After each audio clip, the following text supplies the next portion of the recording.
Welcome to the 90s, a time of the Spice Girls, chunky blonde highlights, and questionable hairstyles for men. And also a time for wind-blown cake with almond cream, apparently. You voted for it, I'm gonna make it, wind-blown cake. Very basic, lovely, light, airy sponge with a delicious almond cream topping, and I'm gonna fill it with a rhubarb and strawberry compote as well, just to add a little bit of interest.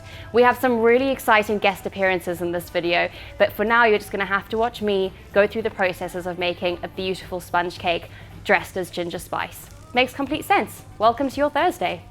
So, we're gonna go straight in with our butterfly whisk, because we're gonna whisk some egg whites.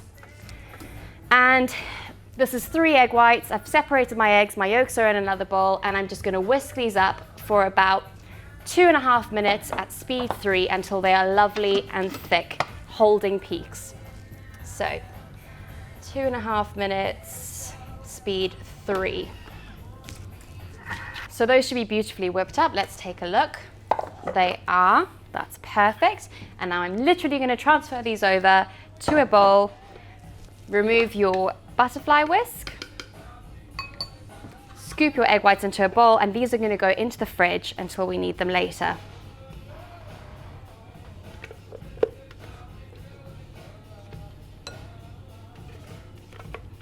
I don't know how anyone got anything done with hair in their face like this all the time.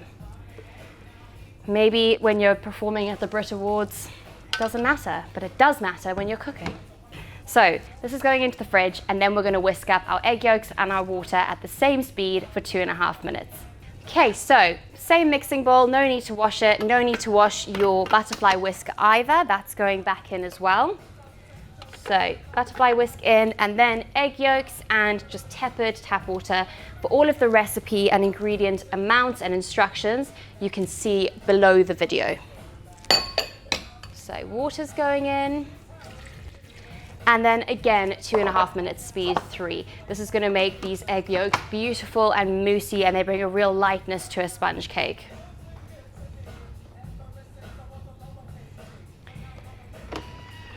There we go. So egg yolks and water have been whisked up beautifully, lovely and fluffy. And now you're just going to remove the mixing bowl lid, measuring cup, and then you're going to set speed 2. And just while that's running, gradually add all of the caster sugar.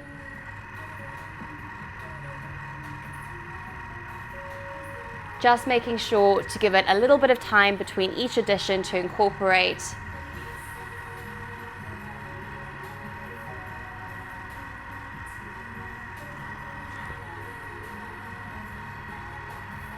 It's a lot of sugar, but honestly, the final cake isn't overly sweet. It's beautiful and light. It's pretty much like a Victoria sponge, but with slightly more body, which I really like. I think it's a lot better than a classic Victoria sponge. The official term for this kind of cake is a Genoese sponge, but that just means that you're using a whisking method. As you know, we're whisking all of our ingredients together rather than beating or folding together. So I can see that my sugar's evenly incorporated, and now I'm going to go in with my self-raising flour. So just spooning it in, a little bit at a time. And again, just giving it a little bit of time to incorporate between each addition. And in the meantime, you're going to have 2 20-centimeter cake tins ready to go.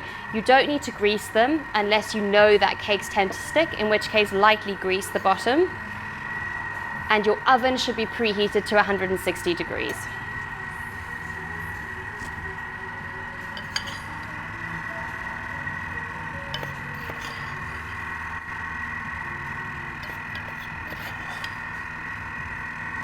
And there we go. I can see it's all coming together nicely.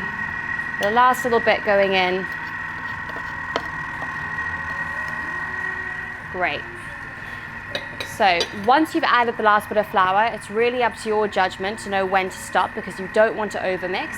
So just look inside, and if you can see that everything has come together as an even yellow color and consistency, you should be fine. So I think I'm about there. I'm just going to clear my work surface slightly.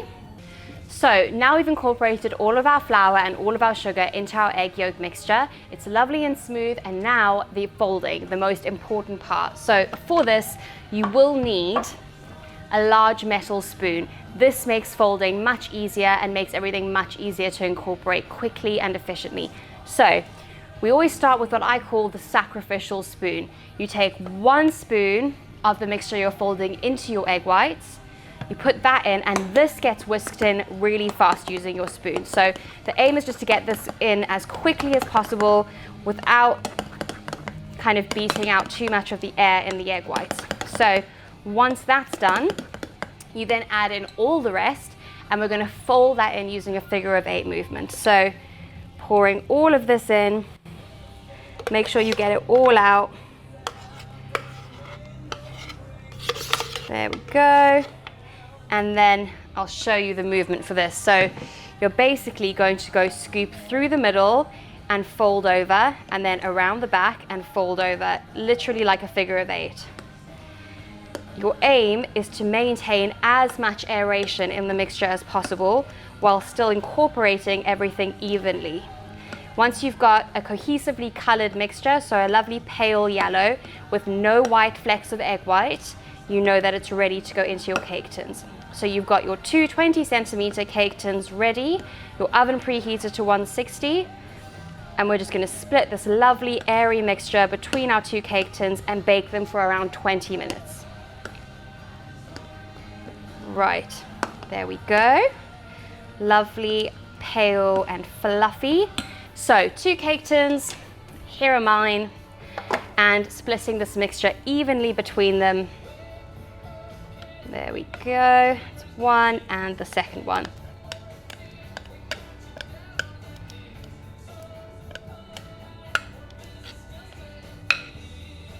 Great, so cakes are in the oven. Here are the ones I made earlier.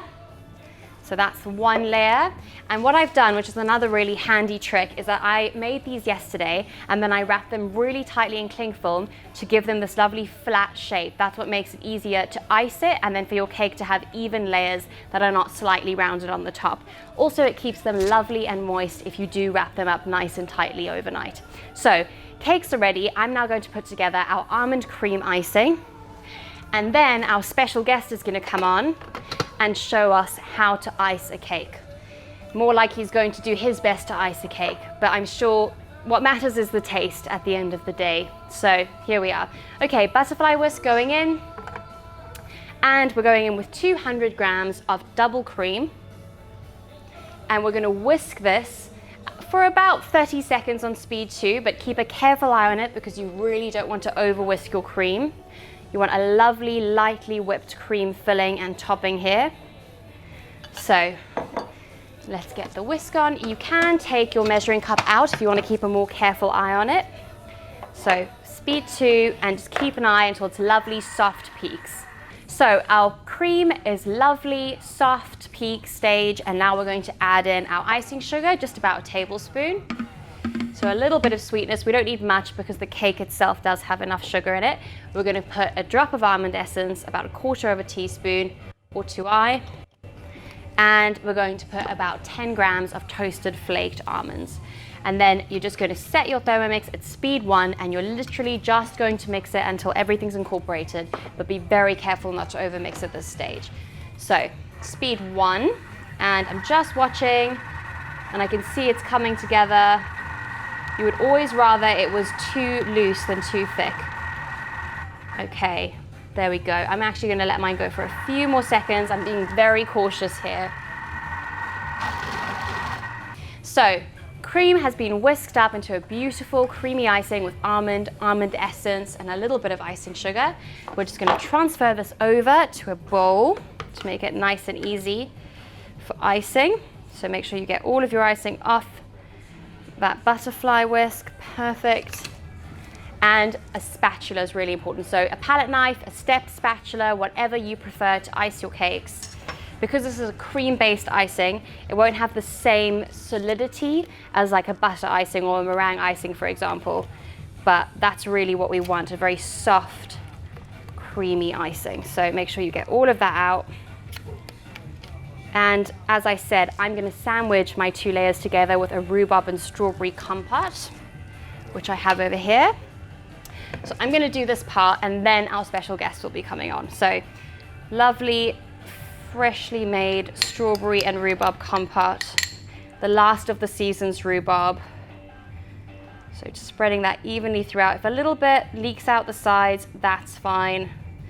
We're going for a sort of rustic charm with this.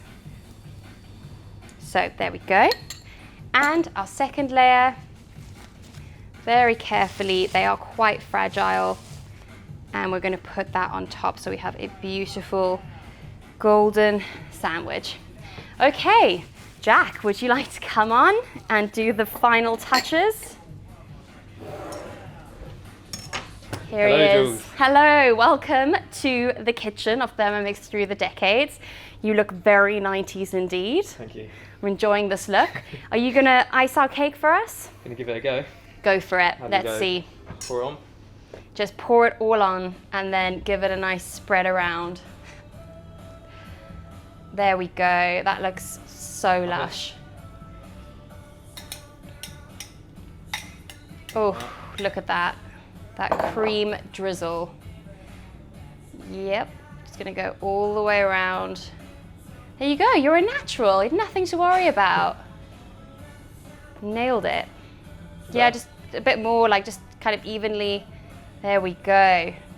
I'm really enjoying the artistic flair of just the flecks flying off to the side. That's what I go What I for. was going for. Amazing. Should we invite Nikki on to have a taste, be our taste tester? Pop that in the bowl. Well, There you go. All right, Nikki. She's got her cup of tea. No, So how does that look? This, having a cup of tea. This is presentation out of amazing. 10. I'm going to give it a strong 9.8. Amazing. 9.8. That's exactly what you could have hoped for, Zach, a 9.8. I'm going to sign up to Bake Off next year, I think. I'm just saying. Yes, I agree. So from the other angles, look at that. That looks beautiful. You can really see how light and fluffy this cake is. It's got a good height. The texture's lovely and moist. Now we're going to give it a taste. So, oof. I have to say, as far as our Thermomix Through the Decades videos go and the recipes that you voted for, this is my favorite, most definitely. Let's grab a plate. It is a lovely recipe, and I think this is the TM21 as well, which was brought out in 1996.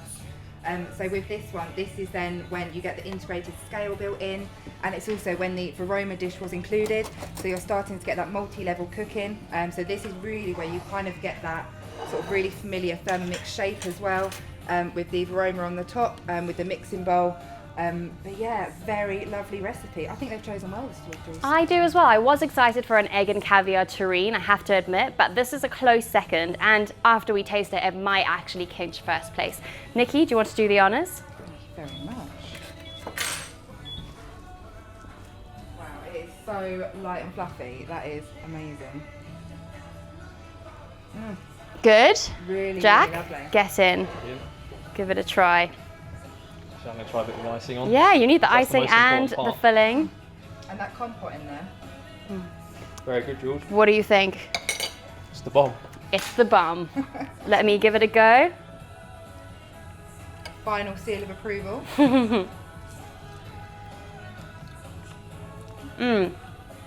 It's got a lovely chew. It doesn't just disintegrate in your mouth, which I find a lot of sponges do. So this is my seal of approval. The 90s have my seal of approval. 90s music definitely has our seal of approval. And we'll see you all next week. But first, Nikki is going to tell you all about the recipes you can vote for the naughties. Okay, so we have got 4 more amazing recipe. So first up, we have a lettuce ravioli, which is very exciting. That classic. We have got a watercress mousse. We have got a chicken chasseur. And finally, we have got a spotted dick, a real traditional British dish. So they are your 4 dishes. So the voting will be from the 2nd of July until the 7th. And then the video will go live when Jules has got another fantastic outfit, I have to say. I do, it's true. Which will be on the 15th of July. There we go. Thank you so much for watching, and I hope that you all come back next time to watch us make another Thermomix Through the Decades classic. Thank you, bye. Thank you so much for cooking with me today, and if you enjoyed it, please make sure to subscribe to our YouTube channel and follow us on Facebook and Instagram at Thermomix UK and Ireland. Thanks so much and see you again soon.